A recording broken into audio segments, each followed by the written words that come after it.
Beyond a certain scale, architecture acquires the properties of bigness.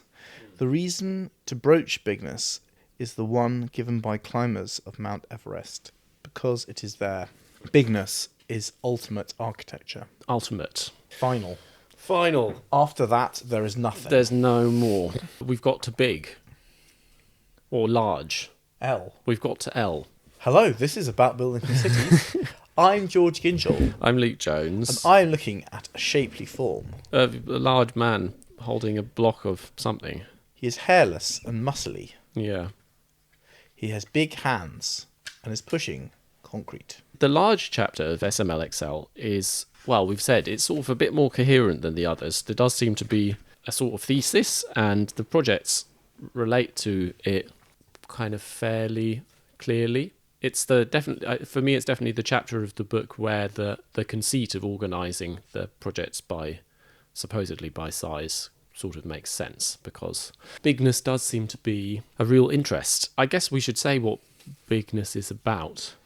We did a bonus a long time ago on this essay, which I haven't really listened to, and I can't remember what I talked about then at all. Bigness, I mean, we said it before, but bigness obviously is opposed to smallness, and like a lot of Koolhaas ideas, bigness feels as if it's been formed partly in opposition to other people's interest in smallness or right-sizedness or human scaledness or all sorts of other kind of potentially slightly platitudinous appeals to a certain kind of humility or modesty or attention to details, all things which Koolhaas himself seems to be quite uninterested in. I guess the rhetorical force of bigness does seem to come out a little bit of that sort of unspoken argument going on off stage. You know, people like the sort of structuralists of the older generation, and then also like right-sizedness or human scaledness or all of these kinds of things are just sort of fairly like run-of-the-mill topics for your kind of standard, moderately virtue signalling kind of liberal architect, no? Yeah, and I would say if we were going to do a history of this up to this point in epitome without nuance, yes, you could say Le Corbusier said, let's demolish the city and replace it with cross-shaped skyscrapers. Yes. People built a whole load of grids of slab blocks. People said this feels dehumanizing. Yes. This doesn't feel very cosy. Large and blank and horrible and windswept. Yeah. And in the not immediate post-war, but after that, a series of modern architectural movements generated a series of approaches, both theoretical and practical, of how to do modern volume buildings in a humane way. And we've talked about Renaudy, and we've talked about, but I mean, in a way, the building we are in now is functionally a big slab block, but it's a big slab block that's been knocked about enough.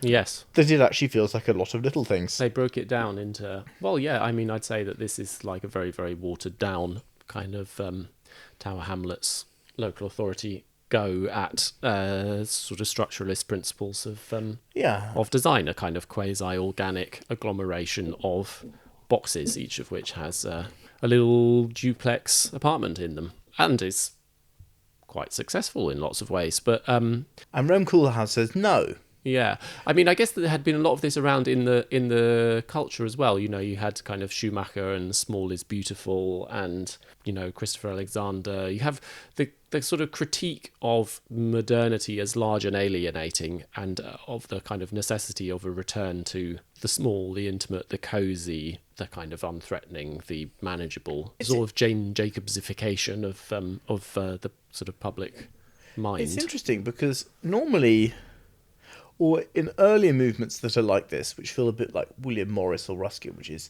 we must oppose the blankness of modernity, they often have a kind of Bruno Stadtkroon or cathedral. That you have a greater purpose beyond yourself. You are actually trying to contribute to something big. Yeah. And in historic styles, you're contributing to something big because almost everything is small.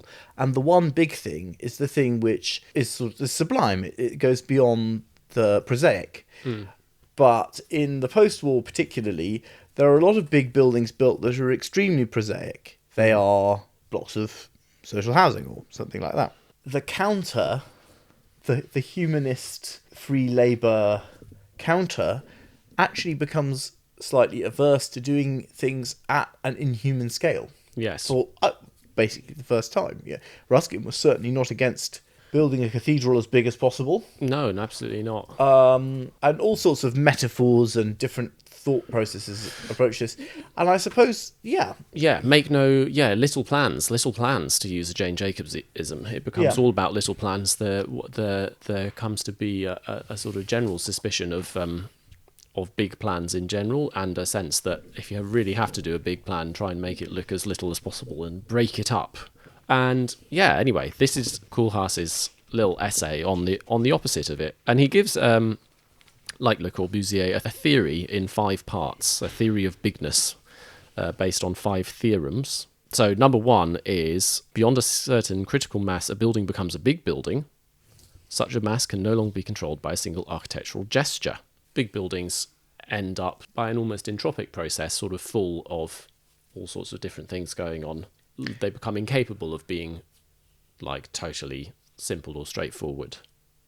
Which is interesting. I'm not altogether sure about how true this is, really. If you went down to Canary Wharf in London and you looked at one of the large office buildings, they're quite simple, which are big, but they are a ground floor, which is a bit different, and then a series of identical floors, all of which have offices in them. Yeah. And there is nothing else. Yeah. Number 2 is all about the elevator. And sort of other technologies, right? Yeah, primarily the elevator. And then I think elsewhere he talks about air conditioning, which is the other one, which obviously enable, electric lighting. He's sort of said elsewhere, but the, combination of elevator, electric lighting and air conditioning enable you to make a kind of building of arbitrary size and proportions for the first time. You can make, as he will propose, a 100-metre cube as a building, which previously would not have been inhabitable at all. And its inhabitability, even now, is, I think, possible to question. And he has kind of, he has some sort of axioms on, like in number 2, issues of composition, scale, proportion, detail are now moot. The art of architecture is useless in bigness. Which also is an interesting take. Yeah. That the art of architecture isn't expressed in bigness.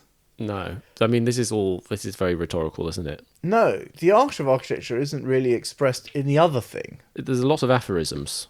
The humanist expectation of honesty is doomed. Interior and exterior architectures become separate projects, one dealing with the instability of programmatic and iconographic needs, the other offering the city and apparent stability of an object. So the outside of the big building, as he imagines, let's imagine the 100-metre cube, is this kind of facade system with some kind of, climate-controlled electric blinds or whatever, probably. And then on the inside, there's a kind of ceaseless, turbulent refreshing of the different fast food franchises and that kind of thing. Yeah. And then number 4, through sheer size alone, such buildings enter an amoral domain beyond good or bad, which is very exciting for him. Number 5, bigness is no longer part of any urban tissue. At most, it coexists. Its subtext is fuck context. So it's kind of no longer owes anything to the city of which it's a part. It becomes in this sort of dream version. And this is all obviously very hyperbolic, but this is the kind of dream version of the big building for Koolhaas. And no one, even the architect, really knows what's going on inside it because it's so kind of ceaselessly and sort of...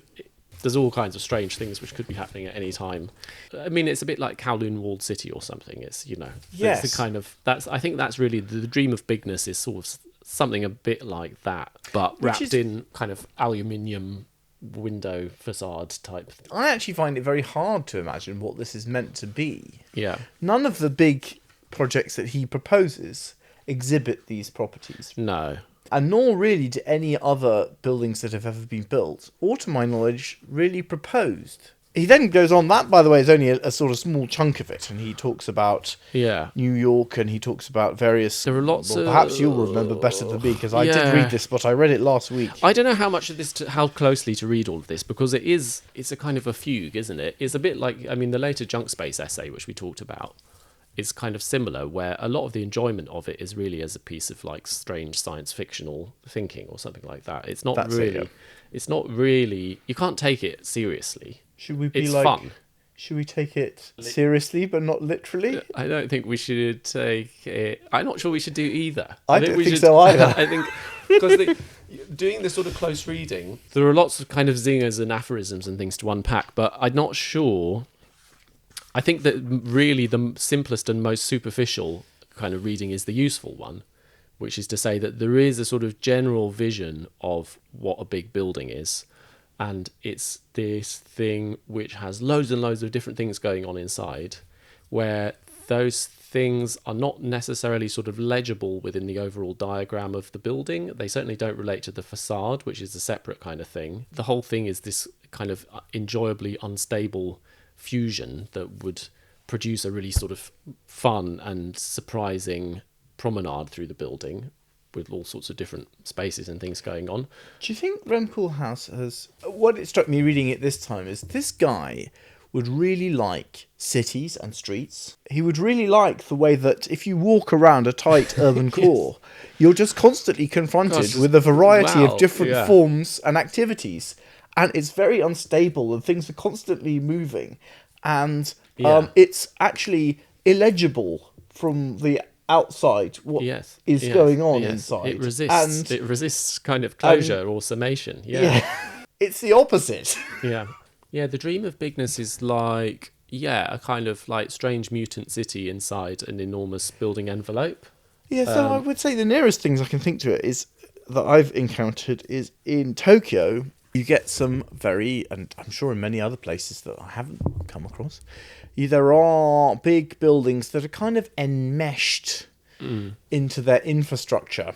Don't operate like megastructures because they're not that coherent. Google Maps will take you, take 2 flights of stairs up and go along, and there's a slight dissolving of the ground plane. That, in a way, is where the building is actually melting into the city, into the context, and it's not at all fuck context.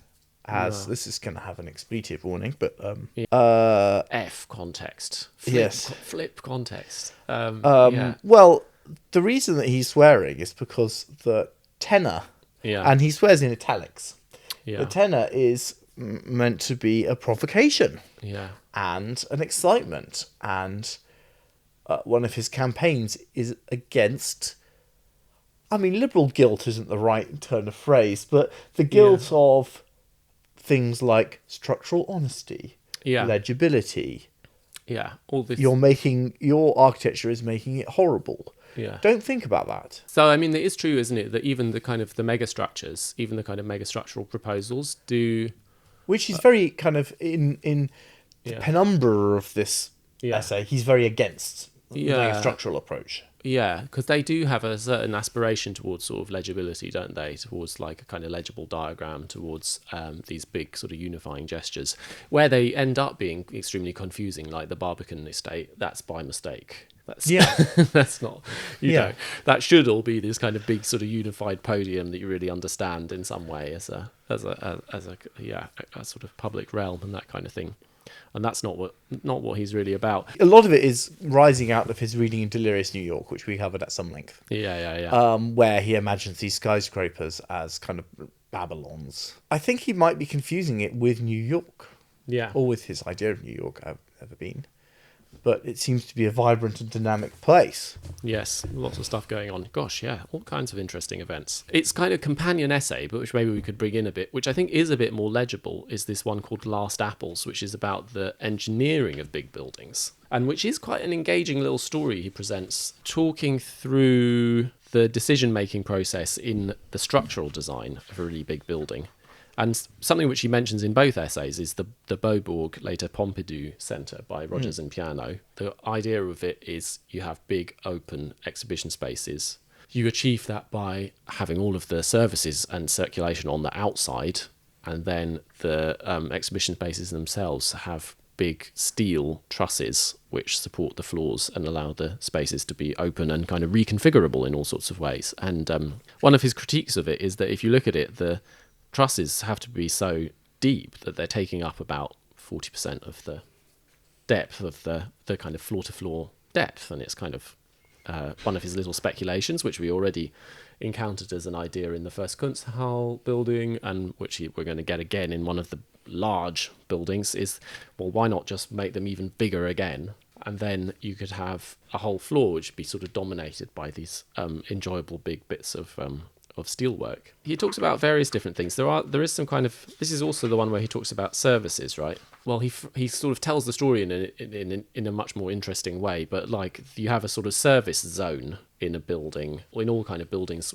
where the floor plates are quite deep. You have to have a service zone generally in the ceiling, and also often one in a raised floor, which are used for air handling and being able to move cabling around and that kind of thing. Yeah, he talks about that and about the demands of kind of structure and the way in which, as a sort of architect, there are increasingly these like bits of the building that you're no longer really in charge of, or which kind of are passing out of the control of the sort of design program, as it were. The middle bit of the essay is talking through the structural design of the very large library project, where he talks about, first of all, how you could design it with trusses and making the trusses bigger and bigger and bigger. And then in that one, you could also design it with columns, but then the columns become all of the ground floor. They become the entire ground floor.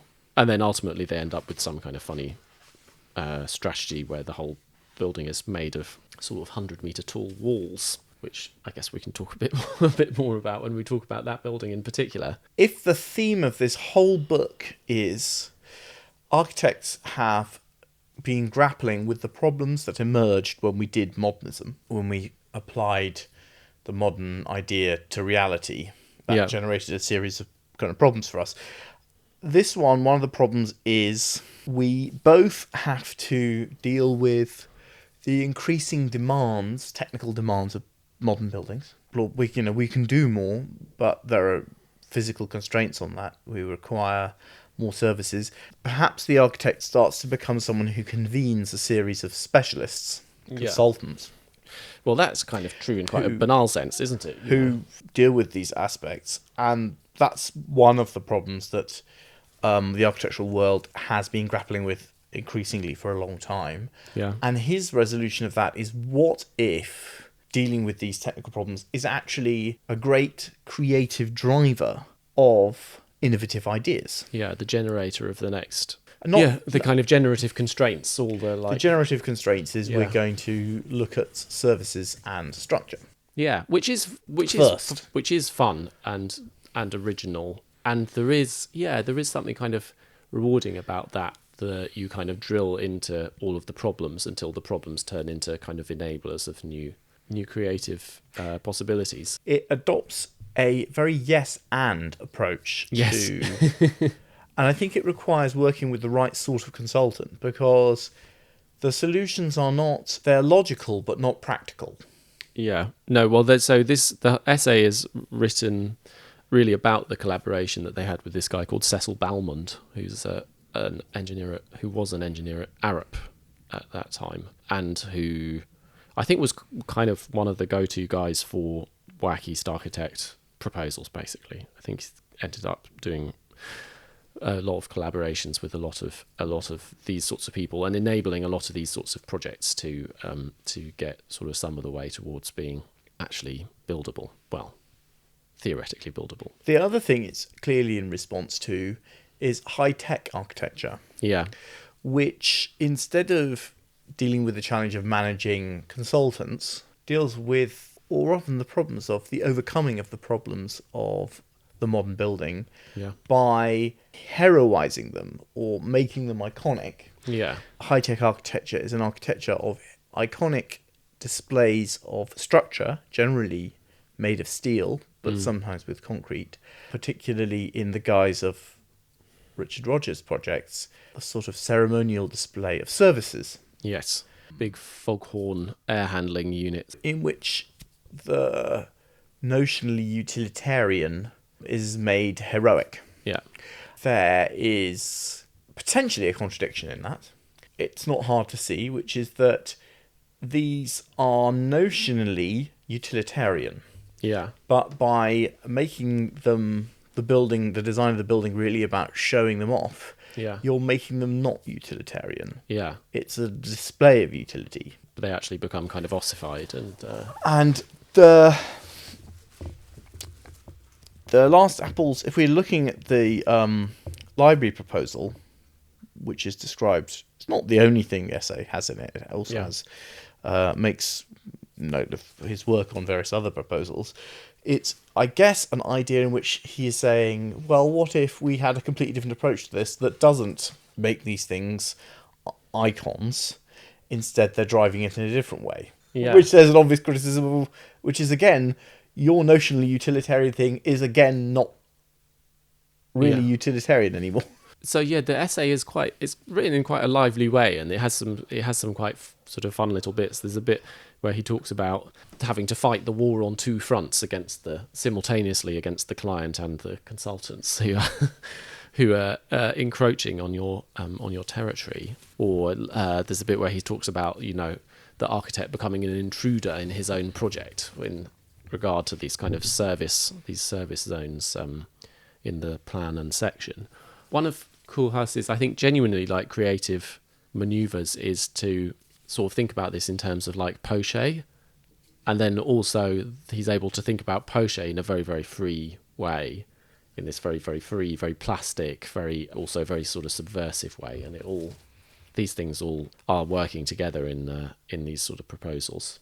Well, it works particularly well in the library proposal, which I feel we're going into discussing, but the programme, if we're using the postmodern definition of poche, is 90% poche, 10% building, because it's all library stacks and in addition to services, which allows you to Koolhaas to invert the kind of concept of poche. Well, should we just talk about the library and then we could come back to the other stuff? I think this is the most SMLXL project, and it's the best and most effective presentation. It's a building that is really, really wacky and quite fun, and it's almost really a presentation. It never, to me, crystallizes really as a presentation of a building, and it's initiated by a big picture of some Japanese pornography, we should say, which you'll see if you're watching online. And the Japanese pornography, the crucial area has been cut out, revealing only its silhouette. There was a competition for a new national library in Paris, which was eventually, who was it won by? Was it Dominique Perrault, or was it? Can't remember. Doesn't matter. Anyway, they built this rather unloved and. We don't need to discuss what they actually did. It's got some obvious conceptual problems with it. Yeah, which is a sort of massive plinth with four towers. 4 towers, yeah. Yeah, and I mean the answer which they come up with here is it should be a cube 100 meters on each dimension, which is really a genius idea, and one which sort of speaks to Paris's history as the city of the French Revolution and the Enlightenment, and the sort of turn towards a kind of heroization of it's got the Eiffel Tower, right? Rationality, all this kind of thing, all the great expositions and things like this, and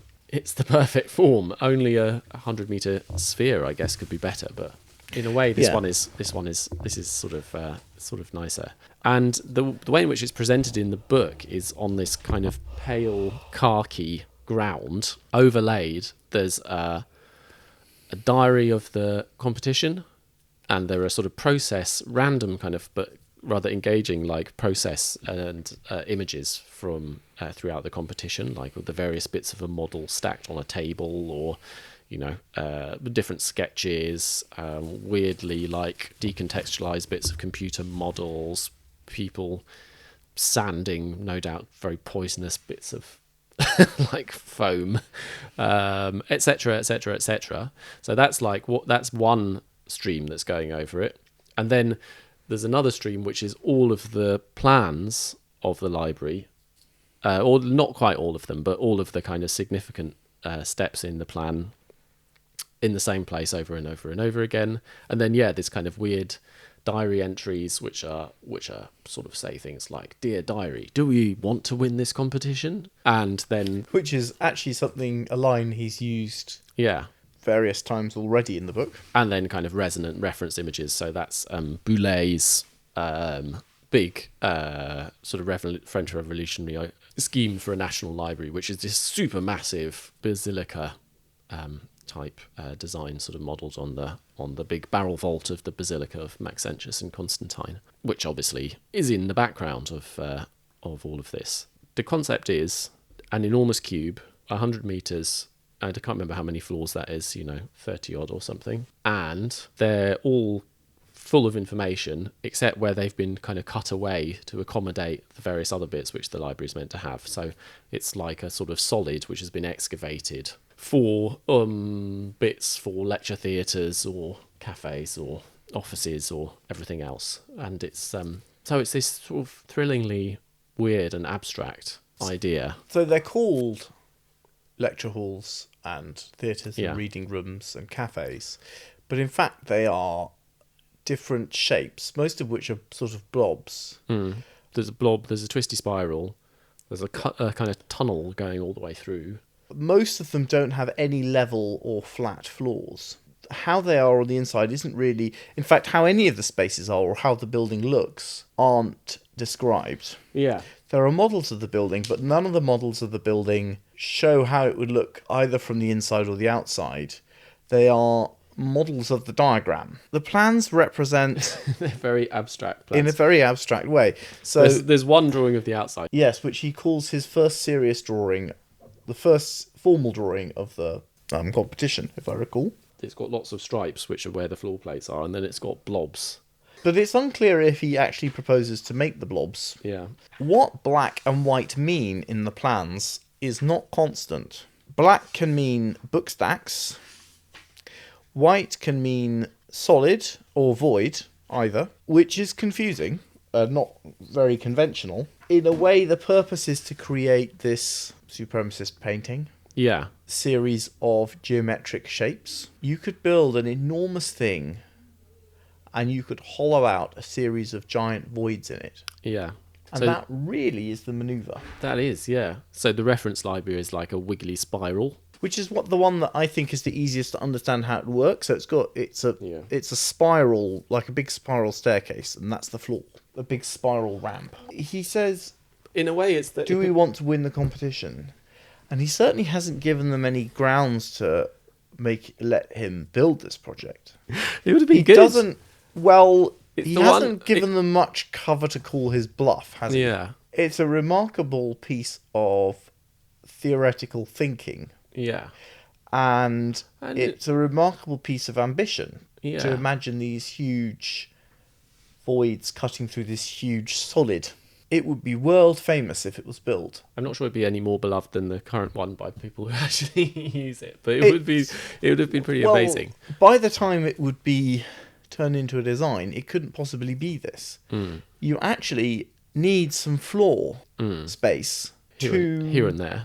If you have a lecture hall or a media library, it actually needs some floor space. It can't just be three-dimensional blob. No, there would have to be some kind of platforming going on. Something. There are some way you could see how it would operate. So there's that sort of spiral, like a drill, and the floor presumably would be a continuous ramped surface. Yeah. Not convenient, but possible. Yeah. But some of the others... The one which is just on a long sort of slope, sort of strange sloping tunnel through it. Yeah, but it's a tunnel, but doesn't it have like a rounded bottom as well? Yeah, it has a rounded bottom. At least in theory it does. We say at least in theory, but it's quite important to the project that they are these shapes, isn't it? Because if they're divided up into floors, they're exactly the same as the stuff around them. There isn't any difference. There's floor plates everywhere else.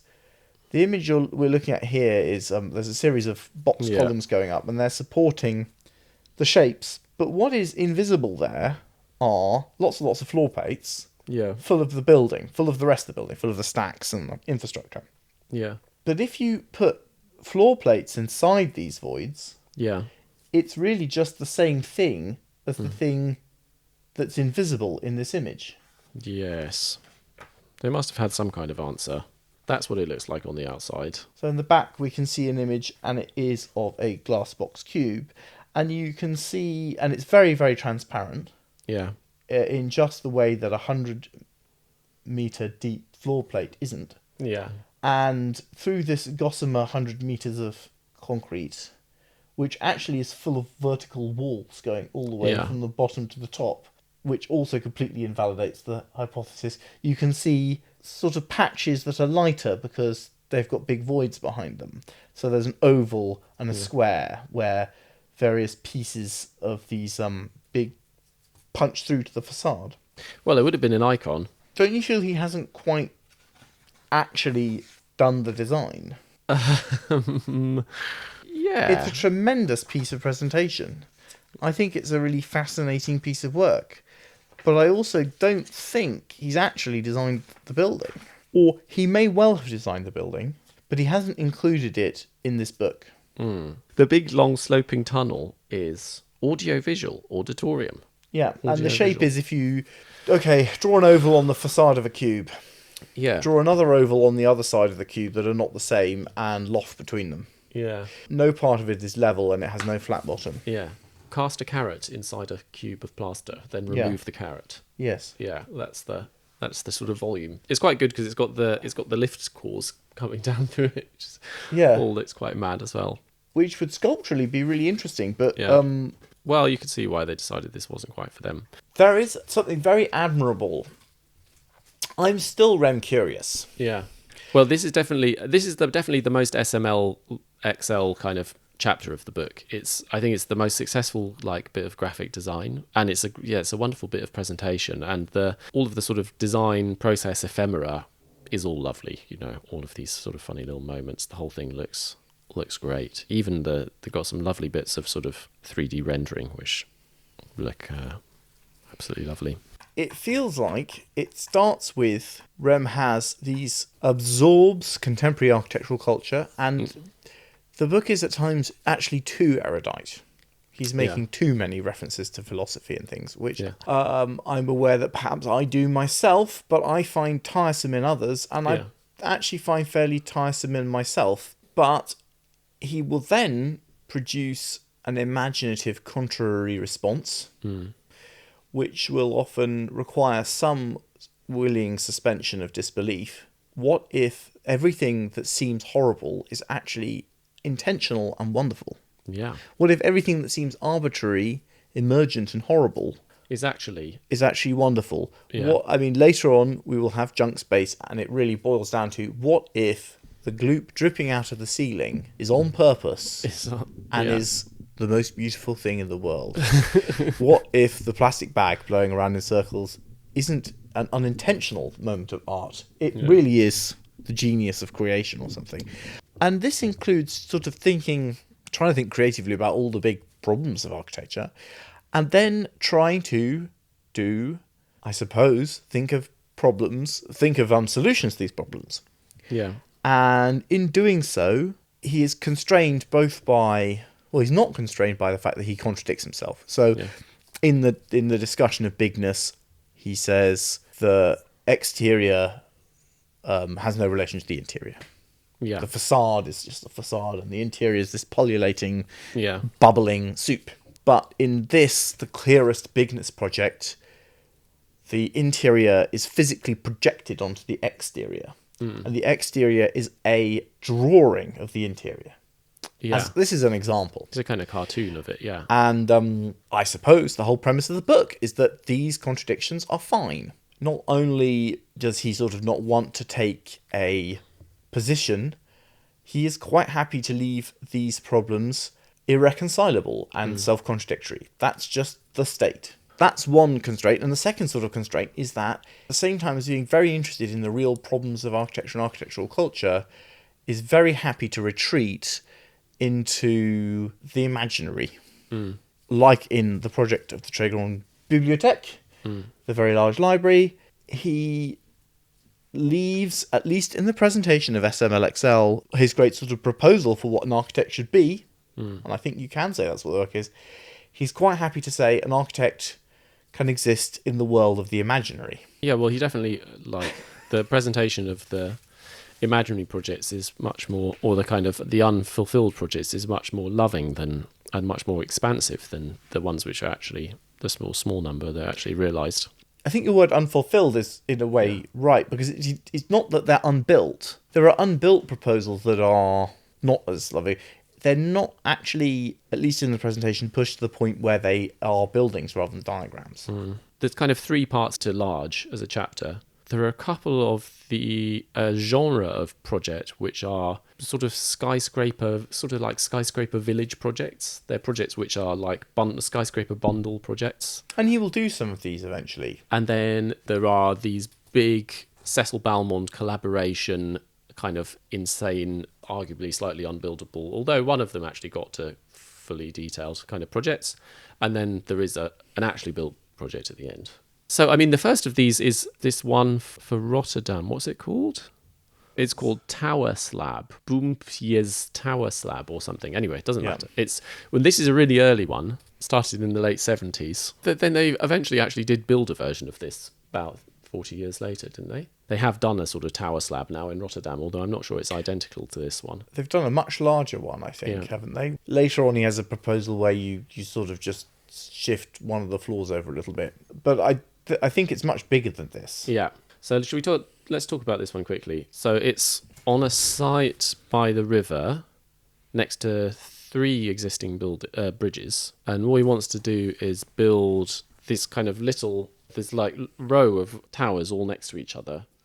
One of them leaning out. Well, there's various components, aren't there? Because there's also like a monument, which is to some sort of unfortunate event. Then among the towers, a couple of them are kind of leaning out over the water and creating this cool silhouette. And the whole thing is accompanied by quite a long and, for me, quite sort of opaque essay. Maybe it's just annoying, actually. I think it's annoying. I didn't think it was. I did read it, and it's not that complicated to work out. It's a bit cryptic, and I think maybe I just actually don't care about this one very much. Yeah, it's interesting. You can tell it's early because he hasn't quite worked out his style. The monument is to flip up part of a box truss bridge and have it standing with a series of diagrams that feel quite AA or archogram or even there's a drawing which I don't think is by Zaha Hadid but feels very much like this or Zaha, it could be, which imagines this tower being made of the bridge. And then the proposal for these very small cluster of skyscrapers that sort of makes a slab is evolved through a series of steps that feel quite like Eisenman or something, where he's projecting geometries into a cube and deducting one form from another and then generating, drawing lines to sort of... And in the essay, he's discussing, well, we could have a series of very small towers, but it's not big enough. And I think it ends up with the gaps between the towers being other towers that lean out sideways. Yeah. That's really it. It produces some cool little drawings. Some cool drawings that feel very much of their period and very well executed. Yeah, there's some bits of it which feel very kind of Russian constructivist sort of homage. A lot of heroically sort of early 20th century engineering. Bits, the big box truss of the bridge that's been tipped up and the one of the bridge next to it. He hasn't quite got the band together yet, I'd say, in terms of... But he's beginning to have ideas. There's a existing monument. Yeah. I think this is to do with the Second World War and the terrible suffering that happened there towards the end of the war, which is a kind of man with a big hole in his tummy, in a sort of modern thing. And he talks about the void in some slightly on-the-nose metaphors. Yeah. It's fine. Yeah. We can just go to the next one. And then there's a later one, which is the Hague... It's quite a bit later. Yeah, there's the Hague Town Hall one, which is a different... This one, again, is like... The book makes it quite hard to understand in its totality. Yeah. Where we're shown lots and lots of partial and lots of abstract ways of showing the building. Then if you go on the website, they do actually have a model photo of the whole thing from further away, where you can instantly understand what the proposal is, which is denied to the readers of the book. But it's basically, it looks like a sort of block from SimCity or something, or it looks like, I don't know, like a kind of overlaying of several sort of emojis of a cityscape or something. Yeah, three layers of blocks of towers, clusters of towers. If you imagine like a kind of low, sort of like a kind of pixel art version of a kind of skyscraper silhouette, kind of skyline, sort of up and down, up and down, up and down. And then that's been overlaid 3 times in different colours to create, kind of quite a weird looking, well, it's really a sort of a megastructure type proposal, isn't it? But done in this plausibly deniable kind of postmodern style that he sometimes has. It does have something of the opposite. It's trying to make something that's not that large. This isn't a proposal for an absolutely enormous building. Look like a cluster of skyscrapers. Which is achieved by making the skyscrapers individually really quite small sometimes. I think some of those towers are not very large at all. Well, you can sort of see on the column grid, can't you? Like, they must be about 16 meters across or something. Yes, I'm not really sure, but not very big. Well, that's 20 meters on the scale, isn't it? 12, 15 meters wide. Small. And then there's quite a lot of the plans are extremely abstract. Sort of supremacist mosaic? They're kind of full of very kind of abstractly rendered occupation of different kinds, lots and lots of benches and tables, and mostly kind of rectangles and circles, actually. Or maps of Antarctica, or kind of infinity signs with strange grain on them, which point to more. And then as you go up the building, activity. they kind of dissolve into a kind of typical plan, I guess. Well, it's like a typical plan, isn't it? They're kind of like sugar cubes kind of sinking below the waves or something like that. Lots and lots of a little archipelago of these little sugar cube boxes, which are the tops of the towers. I don't know. And then it would have been all cut away at the bottom and also kind of hovering. Strange. He does quite a few hovering. The library's hovering and on a big truss. You can see the scale of it vis-a-vis this church next to it. It's not that big, hard to tell how far forward the church is compared to the background. If they were level, I even wonder if the windows. I was thinking, is it two windows per floor? I sort of wonder if it is. There's something funny going on. Anyway, and then there's another one which is also in The Hague, which is shown rather elliptically because it hadn't gone on site yet and was just a proposal, which is this very long tram tunnel with associated kind of bits, and then it's kind of big underground kind of transport complex again. There's a sort of urban history of The Hague essay that accompanies it, and then one kind of wireframe. But you can see pictures of it now. It looks kind of cool. Lots of sort of hovering walkways and a palette of lots of wood, kind of Nordic Looks airport. like a slightly more fun and chaotic version of exactly the sort of normal thing you'd have in an underground station. With slightly strange materiality. So then, the heart of L is this series of these 3 proposals. 2, which I think we did a podcast on a number of years ago. 2 which never got anywhere, which are the Zeebrugge Ferry Terminal and the Très Grande Bibliothèque, the very large library, and one which did get all the way to kind of finishing technical design before being cancelled, which is the ZKM, or Zentrum für Kunst und Medie. Centre for Art and Media Technology, or Media. Zeebrugge Ferry Terminal, I think, is a competitor for the other best bit of graphic design. It's the other most stylish and kind of conceptually just fun bit of graphic design. It's all on silver paper, on a kind of silver ground. It starts with one of my favourite architectural diagrams, which is a picture of the Tower of Babel that's been turned upside down. Very enjoyably simple and also very accurate to the kind of form of the proposal.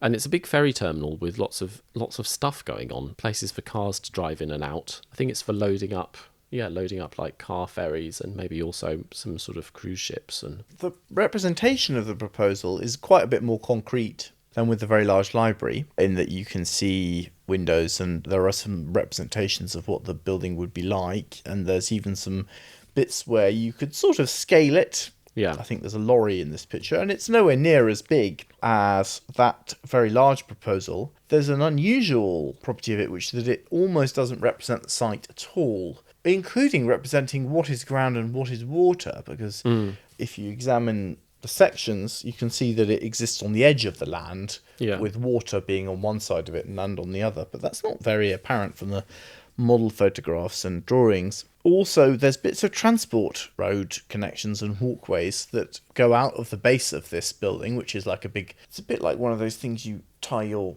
boat to, the kind of mooring top, Yeah. but a kind of bulbous. Yeah, sort of inverted cone which turns into a sphere further up.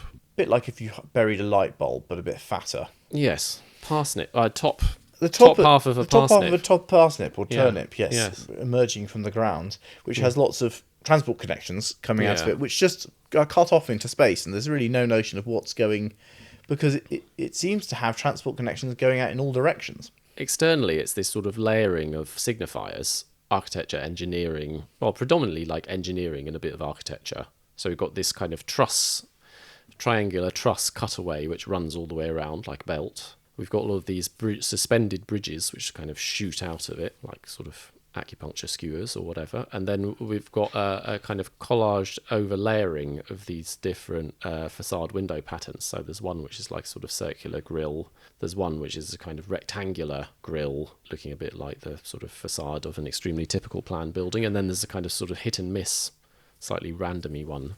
And then the whole top has been kind of cut away and replaced with a transparent version of itself. Big glass dome of some sort, but reads like it's a big plexiglass bubble. Yeah, and a lot of the presentation is these close-up shots of the model, which obviously was quite a big and impressive model. Yeah, in this sort of strangely softened black and white on this silver paper, but rather lovely. The proposal is for a ferry terminal which has got a series of infrastructural connections at the base with, I think, a casino and a hotel conference centre type thing on the top, and a big multi-layered restaurant-y space underneath a big glass dome or transparent dome of some sort on top of that.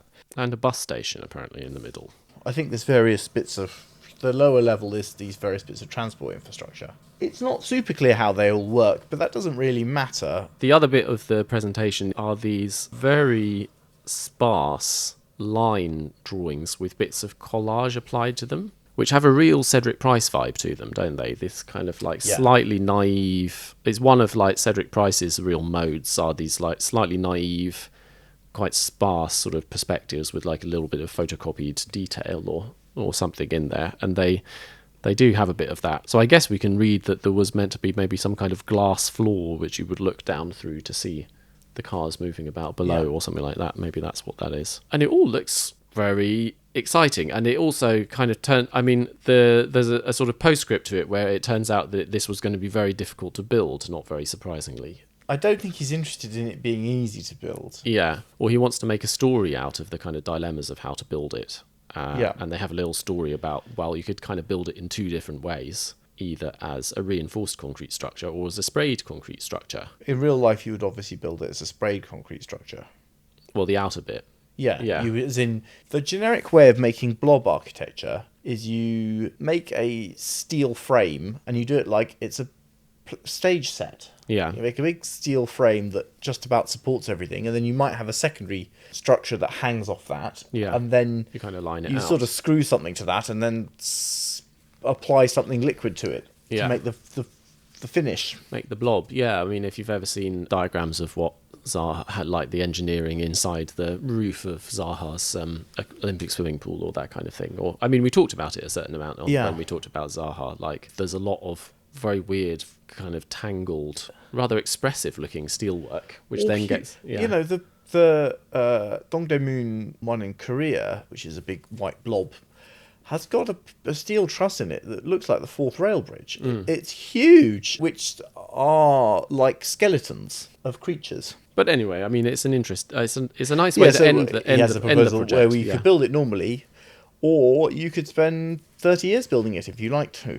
Yes, or you could not build it at all, which is in fact is what happened. The large building which got part of the way to being built is this this media center museum for Karlsruhe, and this is the project which is shown, which has the most pages of any in the book. This, I think, is really the one that got away, and there is a real sense of sadness that this got cancelled. It's arguably not that big. You know, how many floors is it? What? Yeah, it doesn't feel that it's a lot bigger than the Frankfurt Airport proposal that's in M. Yeah, all the enormous like casino in Morocco, But it's it is a big building by his standards. Yeah. And as a diagram of what a big building could really be like, this is the most like the Bigness essay, isn't it? Yeah, and I think partly because of the nature of the building, it's a sort of big. So externally, it's a big sort of box with various different, slightly confusing things going on the facade. Slightly taller than it is wide, and then it's got a series of sort of mega floors, like big tall spaces, which accommodate all sorts of different sort of media and museum type program, and each of which is able to be designed, as it were, without reference to the others. So each of them has its own kind of funny context. And this is very like, I guess the excitement of this is it's very like the way that he describes the idea of the skyscraper in Delirious New York. Particularly the Downtown Athletics Club, or whatever it is, which is floor 1, golf, swimming, number 2, oyster bar and naked boxing. Yeah. Whatever, all stacked up, connected by a lift. Yeah, you can go in the lift and come out in a completely different world, and it's just, a floor or two up and down. And that's the sort of the promise of this, except that each of these, whereas those are just different interior design applied to otherwise identical floors, in this case each of them is structurally quite kind of different. So there are floors with big ramps on.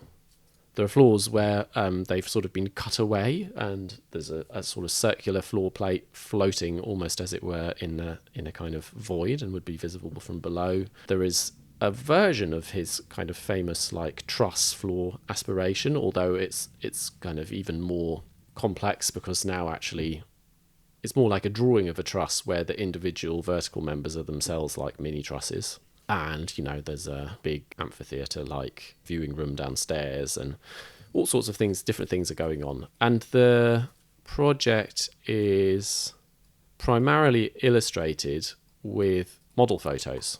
They're slightly kind of wonky, blurry, quite atmospheric. They're a bit studenty, aren't they? Like it's a little bit, you're not 100%, you're like, well, you've definitely designed something here. I'm not 100% sure that I'm getting all of the information out of it that I should be. They're very much photographs of a model which is made of model-making materials. Yeah. There's a lot of expanded metal, which may be giant expanded metal, but it feels like a small piece of expanded metal. Yeah. It's very much 4D model shop materials, isn't it? Yeah. Like you can see that's the stuff you can... Popular local model shop East that has London. all the materials, yeah.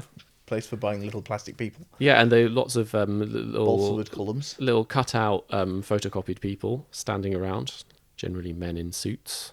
These do show something, but I guess what they're really evidence of is all the work. They did a lot to get it ready. It's a doll's house model, I think. Yeah. And there's a picture with, you get those doll's houses where you can take the walls up. Yeah. And you see all the floors without the walls on. And there's an image with what I presume is the facade removed, and you see that each floor is very different in its character and how tall it is and the structure and what's going on in it. All the floors are different. Do you ever experience that? And he has a notion of alienation where the facade doesn't have a relationship to what's going on inside, and the floors don't really have relationship to each other and are connected by the lift, as he says in the Bigness essay. And he was discussing that also in Delirious New York. But do you think you ever get to see from one floor to another this exciting property? If the building exists, do you think you ever get to experience this dynamic succession of spaces, or do you just have to go in the lift down each floor and look out? I think the idea is that there's a sort of vertical circulation space where you are picking up on that. Is the vertical circulation space a staircase? It's a staircase inside a large and irregular sort of gap, interstitial space between a sort of atrium. Yeah, thingy. Between the big media facade and the various suspended floor things. But yeah, I think here basically going up and down. No, I mean I think they are mostly like different showpieces in themselves. In a way, it's a lot like a kind of stacked up and more complex version of the Kunst as well. In the Kunst built work, the floor plan, a lot of it, not the top, seemed to be about notions of circulation, and it was built. A lot of it was built out of these big ramps. Yeah. Whereas this is a layer cake Yeah. A very, very tall one, like a rainbow layer cake or something like that. Yeah, I think that, I mean, so that, for example, I Yeah. think there are meant to be these spaces where you experience the kind of the exterior of these differently sized volumes. In Franz Kafka's America that we talked about, he looks down the lift shaft in the hotel and sees the glowing bananas and all the different layers of things. Okay, so that's what that's like. And it's a big building. It's an interesting and attractive proposal. For me, it still suffers from this notion that the whole conceptual underpinning of alienation is a good thing. He doesn't quite... Alienation in this context not being... Yeah. It's just the idea that what's going on inside has no relationship to what's going on outside or what's going on a different floor. It works better for me if it's like a succession of spaces in the city where you're walking between them. Yeah. And they have points where you're between. It's an exciting architectural moment when you could imagine it as a street all with rooms. Yeah. If you're on a narrow street and there's a big square and you just come from a big square, or you're going through an archway between these different states with different activities going on in them, and it's exciting because of the change. Or if you have rooms that are connected in a curious place and you're in a room which has got one kind of environment and then there's a tight sort of connection and then you're in a room with another kind of environment. And when we were talking about John Soane's Bank of England, for example, I was quite interested in how you experience going between different rooms.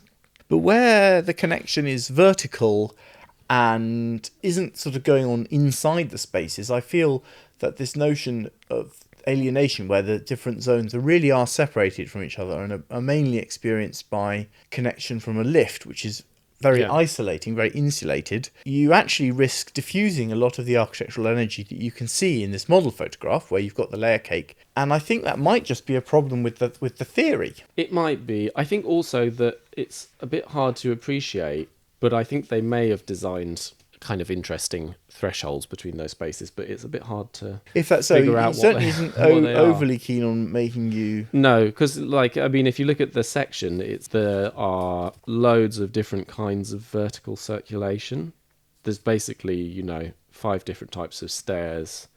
There's different escalators. There's a sort of strange curving ramp. There's a spiral staircase. There does definitely seem to be an aspiration to make that process of moving between them very lively, but I don't think I have at all, nor do I particularly have the inclination to spend any more time trying to figure it out. There's a lot of joining togethering going on there. One of the thoughts I had when I first went to the extension to the Tate Modern, where the staircase is kind of different on each floor as you go up. Although each of the staircases, there are a lot of very cool staircases, but because they're all different, you don't really read it very easily. You're constantly kind of getting your movement kind of stymied and broken. Yeah. It would be interesting to know how this building was if it was built, because it's quite near, it's a design that's kind of ready to push the button.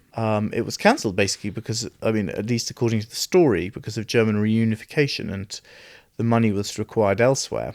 Yeah. And a rather scaled down building was built instead. They decided to reuse another local building instead. And then also they say it had something to do with the leader of the council getting removed for some kind of financial malfeasance. It's sort of depicted as a tragedy, and then it's illustrated actually with a photo of someone who's been shot dead on Bloody Sunday, which sort of feels...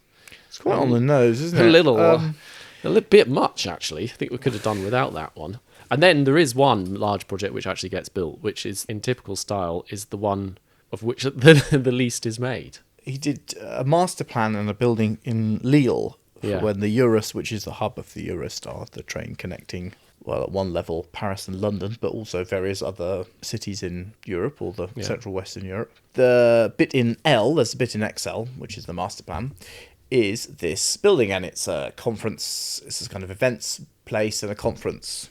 Yeah. So there's a stage, like a not very big one, kind of mid-size venue. And there's a couple of big conference halls, I think. Yeah. Congrexpo. And it's a big oval building where the two ends are, I think, that one of the ends is the venue, which is the much smaller one, and on the big conference floor, and there's a couple of floors. And it's got circulation on the outside and these two big round ends. Yeah. And it's overwhelmingly represented by photographs of the construction, which make the construction seem really heroic in scale. Like as a typology of presentation, is a bit like Netherlands Dance Theatre. It's, from the start, stages in the project, but yeah, with much more of an emphasis on the construction, which obviously is much cooler looking. Is this the architect himself standing there with some rolled up papers? There's some ominous figure in a black coat, not wearing a hard hat. It makes it look very big. Yeah. I think it's quite big, but not really enormous. And what kind of stuff do they do there? Well, I briefly looked it up on Google Maps, and it's overwhelmingly reviews for the venue. Someone like the Sting concert, Disney on Ice was appreciated.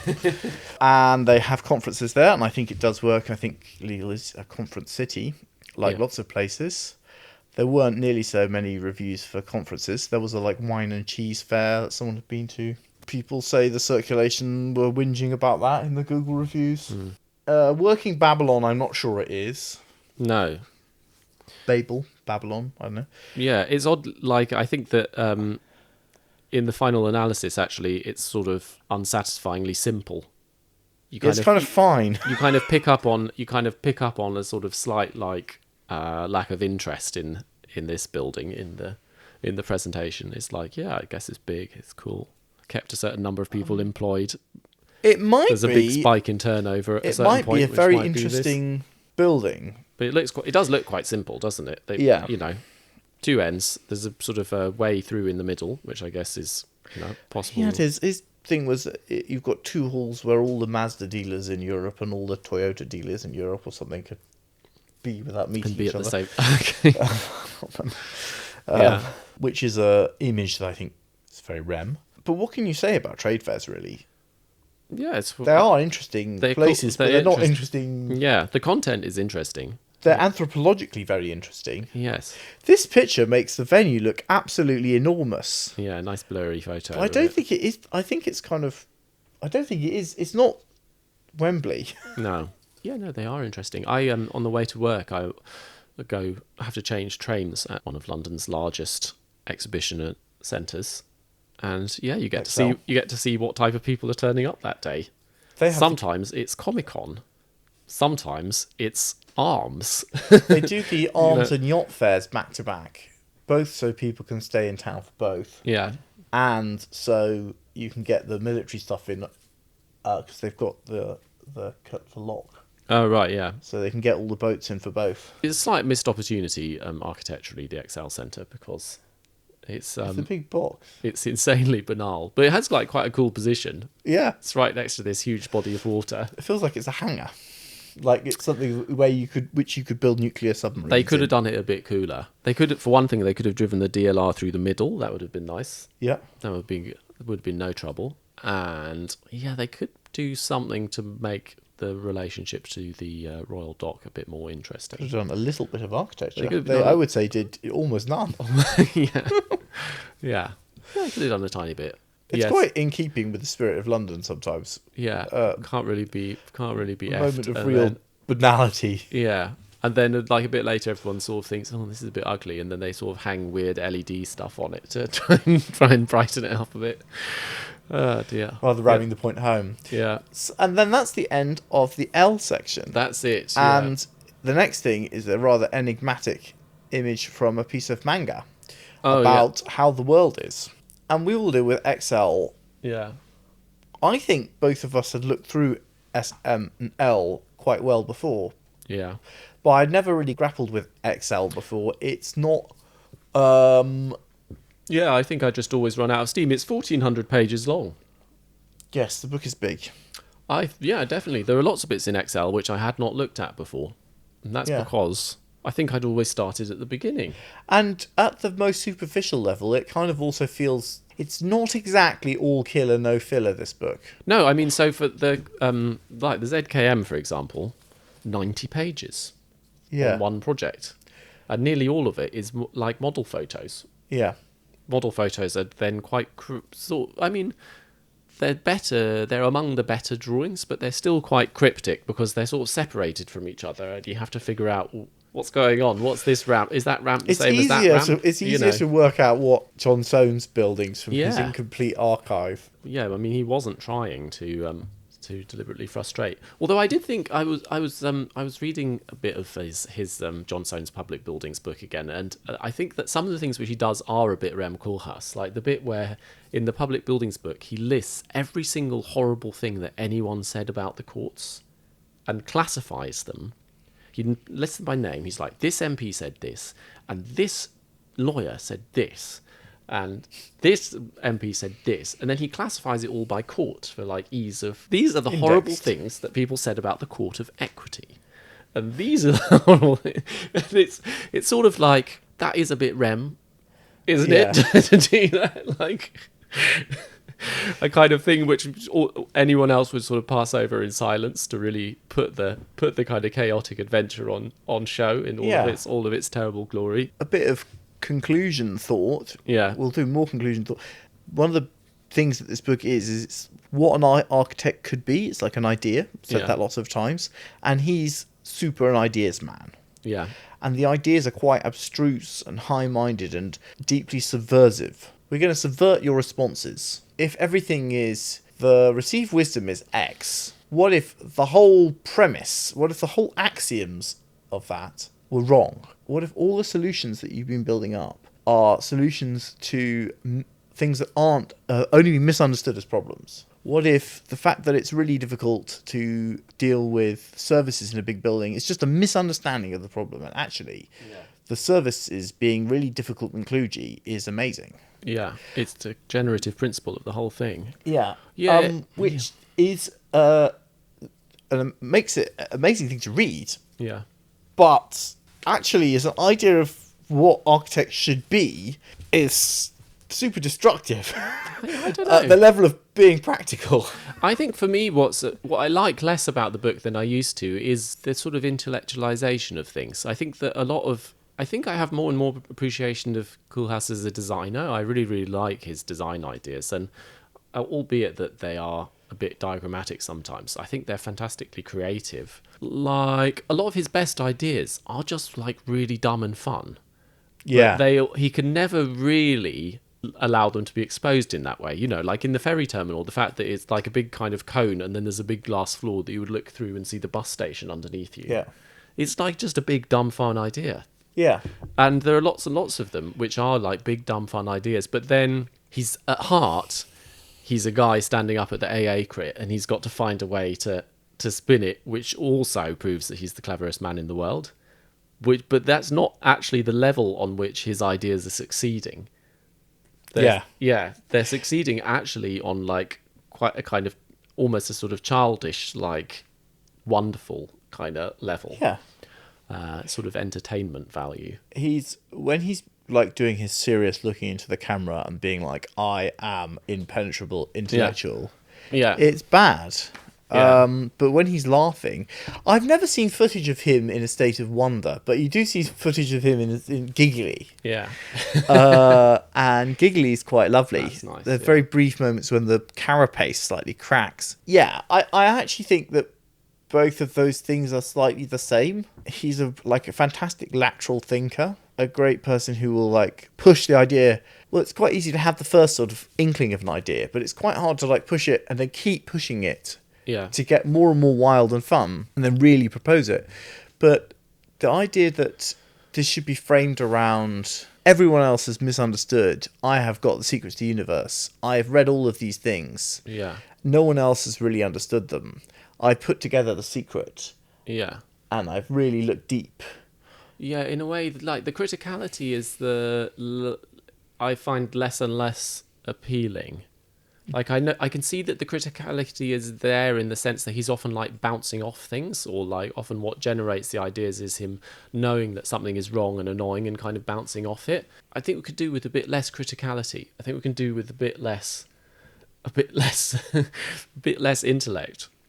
Yeah, but the intellect often isn't really intellect, is it? It's Yeah. kind of fun. I was wondering when we were reading yeah. Bigness, where this piece appeared. Like, what was the context for this coming out? Because it would be a really fun little like, printed pamphlet inside a magazine or something. Yeah. As a sort of piece of art, as an entertainment. But it's funny, him taking something silly, like, okay, I'm going to have a silly idea and then take it really seriously. But I think then everyone else taking it really seriously is where it becomes a bit tragic. And it's not the way that he did it. No. It's just a silly story. There's nothing wrong with being deeply contradictory in this world. It's not the way that he did it. It's just a kind of silly story. And I think too many people take it a bit too literally.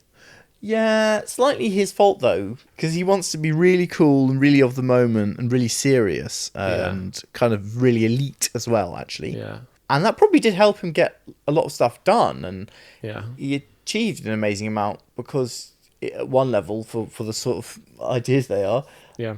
through this like iconic status he built up, Yeah. through things like doing this SMLXL. Well, yeah, I mean, we can go into more of this in the conclusion next time. We will, and there are different sort of projects. Yeah. The XL scale is the most different because it's not the scale of buildings, it's the scale of cities, Yeah. urban planning, Yeah. where you don't design the actual objects, you just sort of design the environment Yeah. or create ideas for planning. Yeah, in a way, it's the sort of the architecture that's most similar to advertising as well, because a lot of it is about vibes and branding and like what even is it that we're trying to do here. And you need plans that are quite amenable to not being carried out. Yeah, we're going to make Bradford a Tuscan hill town. As I thought that was such bullshit.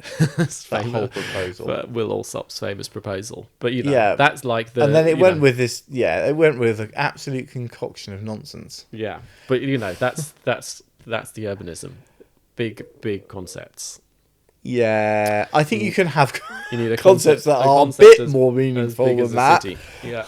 He's got some ideas, and we'll go through them next time. Yes. All right. Well, thank you very much for listening. You can. We had meant to do this in less than 4 episodes, but well, you can find whatever. all the links to everything that you, all the things your heart desires on our website about buildings and cities.org. Thank you very much for listening. Thank you very much for doing the editing, Matt, and see you next time. Night night.